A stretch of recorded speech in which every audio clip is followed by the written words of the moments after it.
Wara pressjoni kbira li saret mid-deputati tal-Partit Nazzjonalista, it-tnejn filgħodu ġie ffirmat ftehim bejn l-iskola primarja tal-Qawra u l-Kunsill Lokali ta' San Pawl il-Baħar sabiex il-parkeġġ ta' din l-iskola jibda jintuża mir-residenti. Meta mistoqsi meta dan il-parkeġġ jista' jibda jintuża mir-residenti, il-Ministru tal-Edukazzjoni Clifton Grima ħarab minn din il-mistoqsija u minflok qabad u farfara fuq il-Kunsill Lokali. Dan wara li r-residenti ilhom jistennew għal dan il-parkeġġ kważi sentejn.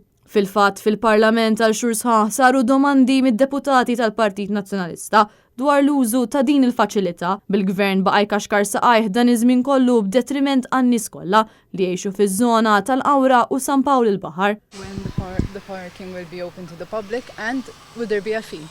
Il-Kunsill għandu l-odda kollha neċessarji issa għandu l-parkeġġ u għandu it-titlu biex jamministra propju l-parkeġġ għastin illi ġejjin tajna anka perjodu biżżejjed biex il-Kunsill ikun jista' jippjana il-qoddim issa sta l-Kunsill li jara kif l-aħjar jimmaneġġjah bbażi tar-rikjesta o menu illi jkollu fl-akwata. Jiena perswas illi ħajkun qed jintuża. Għalkemm ġie ffirmat dan il-ftehim jidher li s'issa m'hemm sistema ta' kif se jaħdem u għadu mhux esklus li l-parkeġġ ikun bil-ħlas. Apparti minn hekk sabiex il-Kunsill Lokali ta' San Pawl kiseb l-amministrazzjoni ta' dan il-parkeġġ se jkollu jħallas somma għalih kull sena li jfisser pis addizzjonali fuq il-finanzi tal-Kunsill. Dan il-parkeġġ jesa madwar 200 vettura fil-waqt l-impjegati li jaħdmu f'din l-istess skola mhux se jiġu affettwati.